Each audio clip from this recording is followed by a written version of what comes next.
Good afternoon, good evening, where you are, I believe, and it's about midday here in Groningen. And as I mentioned, it's a little bit wet. I think it's dry now, a little bit cold, but this was taken on one of our sunnier days. So I'm just going to give you a run through of what the presentation is going to be. I'm going to cover 5 key areas, really, things that are probably pressing, things you might have on your mind. But if I get to the end of it and you think, oh, she didn't answer that question I had, please do feel free to jump in at the very end and ask. So that's what we're going to run through.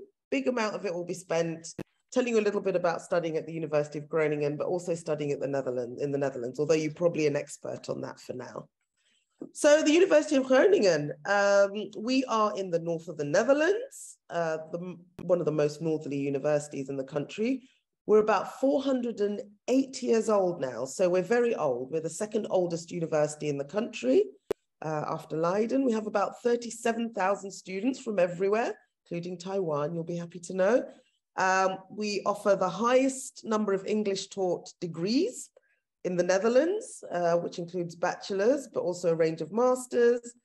And we've got a total of 11 faculties. So we're a broad range, multi-faculty, multidisciplinary university, which means chances are, if there's a subject that you're interested in, we have probably got it in one version or another, or if not, then we'll direct you somewhere where they have. So about a quarter of our students are international. So as an international, I didn't introduce myself. As an international, as you can tell, I'm not Dutch. I'm actually British, a Londoner. And I've been here 7 years. So for me, being in a city where there are a high number of internationals is also quite nice. You get to experience the Dutch side, but you also get a chance to you get a chance to talk to people sometimes about things like, oh my goodness, my cycling in the rain is not my favorite. So things like that. So there's a community here as well. So rankings wise, because I'm sure you're probably curious, I've put the big ones on there. And the big ones are the Shanghai, the Times, and the NTU. But I've also popped a couple of others on there, which I thought were quite interesting. The World Green Metric rankings, which basically looks at how sustainable and green with regards to transportation, facilities, a university actually is. And I was very happy to know that we've held our position. Well, we'll find out a little bit later. No, I shouldn't be telling you maybe, but we are 3rd in the world for being one of the greenest universities. And I'm in the climate we're in at the moment, literally, I'm quite proud of that. And then you've got the new US News World Report, which classes universities by region. And in that one, we're 88th. And for those interested in bachelor's, we have got also some top ranked bachelor programs. And got the best bachelor program in our global responsibility and leadership program. So generally a traditional, older, well-ranked university. So that's something to sort of bear in mind.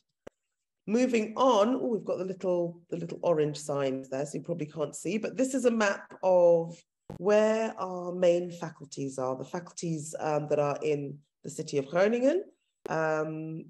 Top there, it says Zernike campus, which is behind the little green, let me just move that.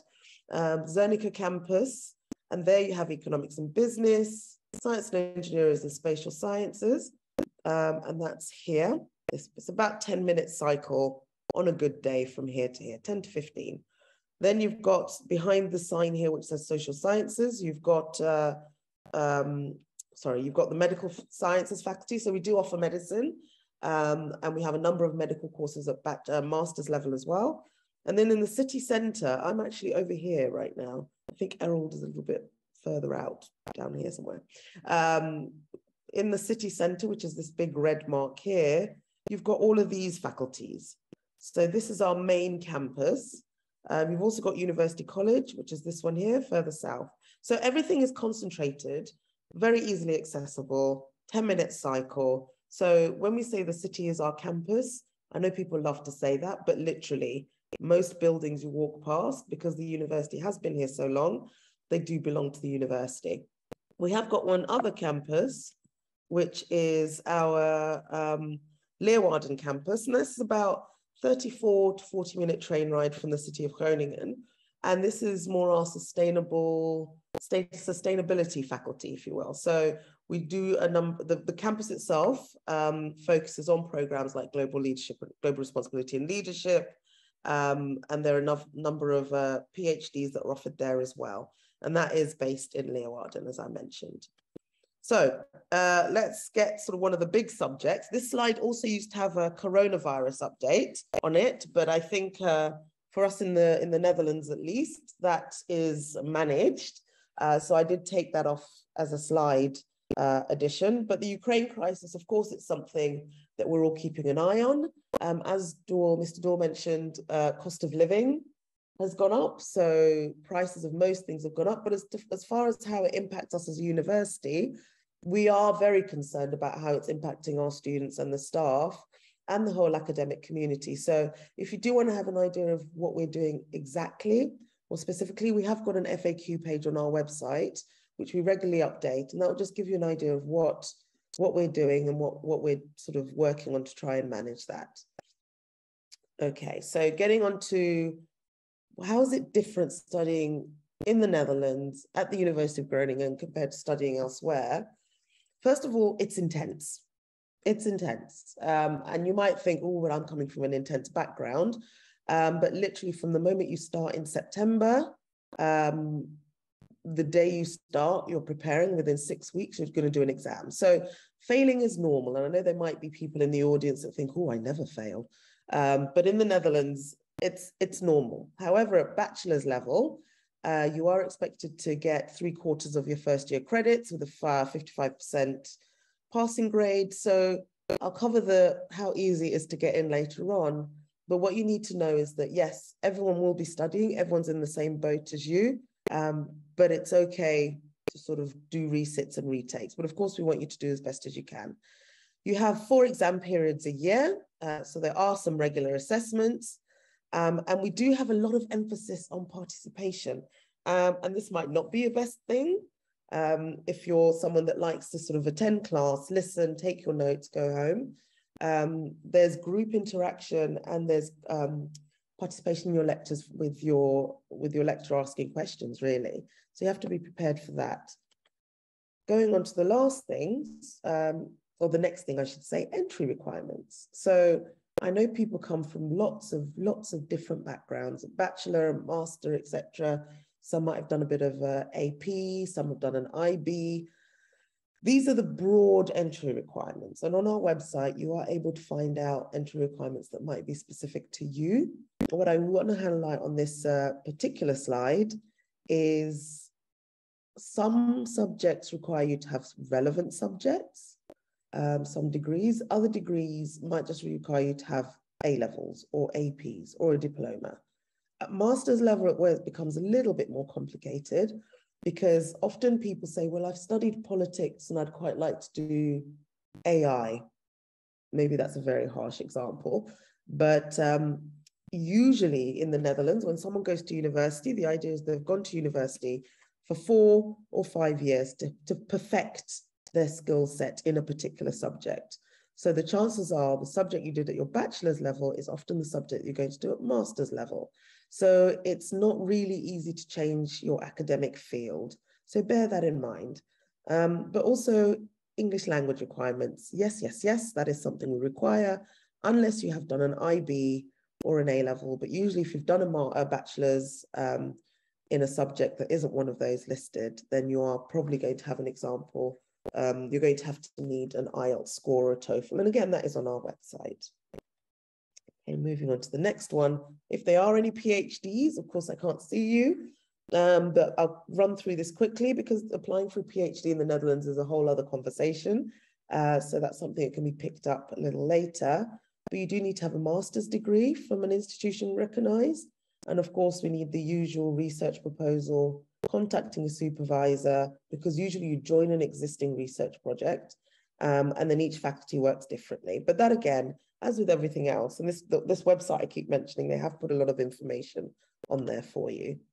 The process of applying, and I haven't listed all the programs we have because I said we have 150, so we don't want to be here until midnight.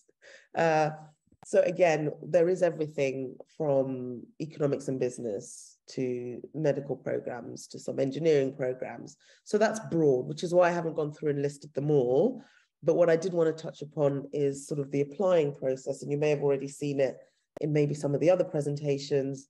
There is a centralized application, which everybody's probably spoken about. And then we send you another link for you to complete your application with us. Now, there are selective programs and non-selective programs. And we have things like psychology, international relations at bachelor's level, but you do also have master's programs that are selective, because people always think that it's just bachelor's, but it is also master's. So 80% of them are non-selective, and the deadline there, as with other universities, is the 1st of May. And then you've got 20 that are selective. And again, you've got the 1st of January deadline, and then the other deadlines are March and April. Let's click through to the next one. Again, things to look out for. Most courses aren't selective, so it's easier to get in. However, beware of the easier to get in, because people have been caught up in that before. So when people say, what kind of extra skills should I have done? Should I have done an internship? Should I have done, should I have done extracurricular activities? Maybe I was on the baseball team. These aren't relevant questions, because generally in the Netherlands, we focus on, can you actually study the course? So it's great that you volunteered and you climbed Mount Everest. That's fantastic. It shows that you're an all-round person. But can you sit in your lecture theatre, do an assignment, submit papers? That's quite important for us. And the ones that are not selective, you can apply until the 1st of May. But bear in mind that if you do that, everybody else might be applying the 1st of May. So then it just takes longer to process, and the results and the offer that you get might also take you a longer time to receive. Something else that I'm going to touch on now, which you've probably heard from many other people, is housing. Now, the Dutch universities were told quite a while ago that you are in the business of providing education. You are not in the business of housing. So every university works with a housing partner in order to prepare that. So I will come back to that shortly. As far as further tips, I would make a note of that email address, because that's our admissions office, and you will see that email address regularly. You will need to submit things like your language certificate, certified copies of your academic results. At master's level, as I said, we want to make sure that you've studied the subjects that you need in order to progress on and do your master's. So they'll probably ask you for a course description from your university. We also have a dedicated immigration service desk that will help you with the visa process. And then once you've paid your fees, then that whole process can begin, and you can start making a visa application. So for the Netherlands, again, you send your fees to us, and we're the ones that communicate with the embassy, etc., to organize your visa. You rarely, if ever, have to communicate directly with them.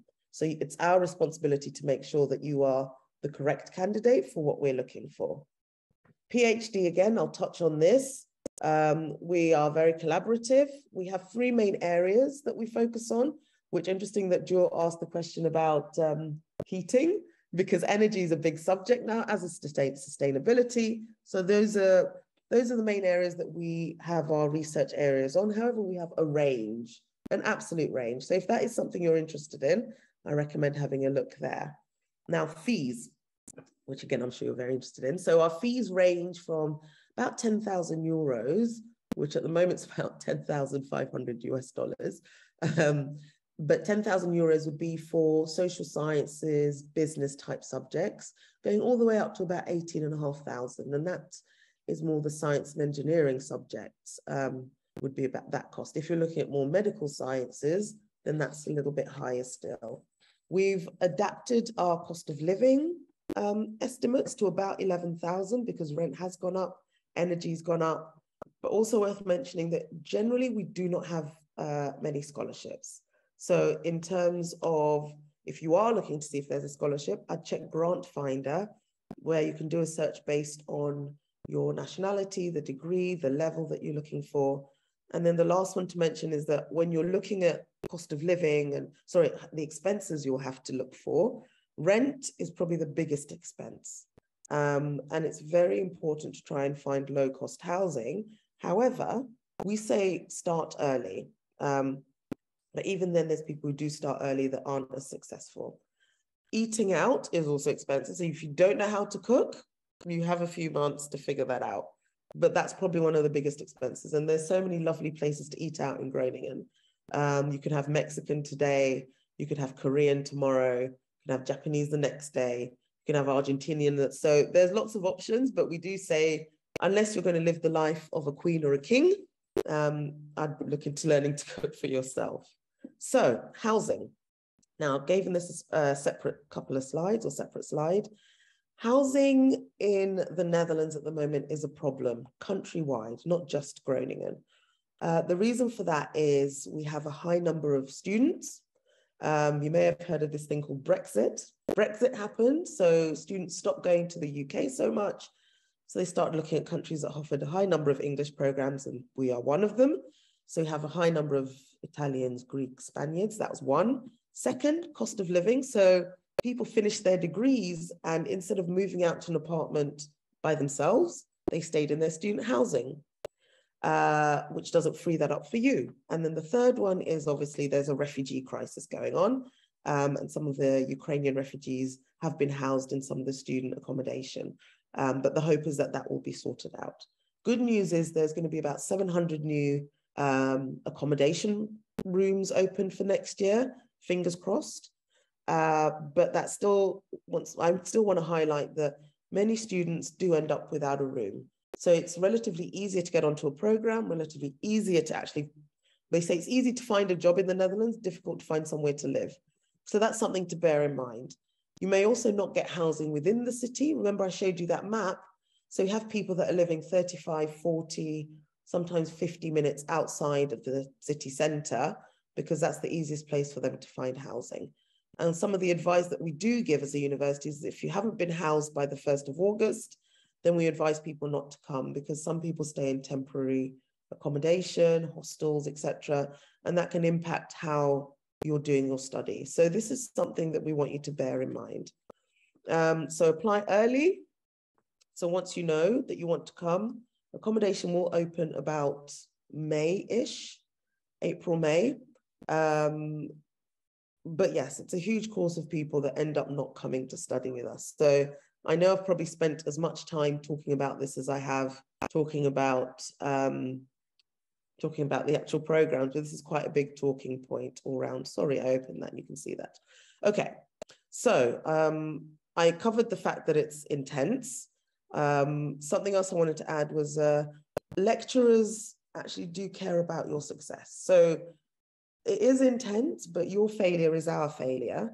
So there are extra classes, there's study skills, and something also to live. I know you're coming as you may be coming for 1 year, 2 years, 3 years, but what we recommend is try and immerse yourself in Dutch life as much as possible, because that will change the experience that you have. So of course, in the Netherlands, you've got the bicycles, you've got smaller cities. We do offer an option to actually learn Dutch at the university. And what that means is that at the language school, they've prepared that as an opportunity. So if you get a chance, do try that and have a look. Ooh, keeps doing this. Okay, there we go. So we're coming to the last couple of slides. The connect with us, of course, we're on Instagram. We're also on TikTok, but I haven't added that. But yes, we are on Instagram. So have a look there. We do some question and answer sessions on there as well. If you do want an impression of the city, we've got some campus tours as well. We often do have webinars, so keep an eye out for those. We haven't put those up for the next cycle. There's the YouTube option, WhatsApp, which you've often find that's an easy way for people to communicate with us, and then the 2 general email addresses as well. And of course, you've got the Holland Education Association in Taiwan. So those are some of the key areas or key ways that you can get in touch with us. And yeah, there we go. So if you do have any questions, please do feel free to drop us an email, check our site, etc., and we'll be more than happy to help you.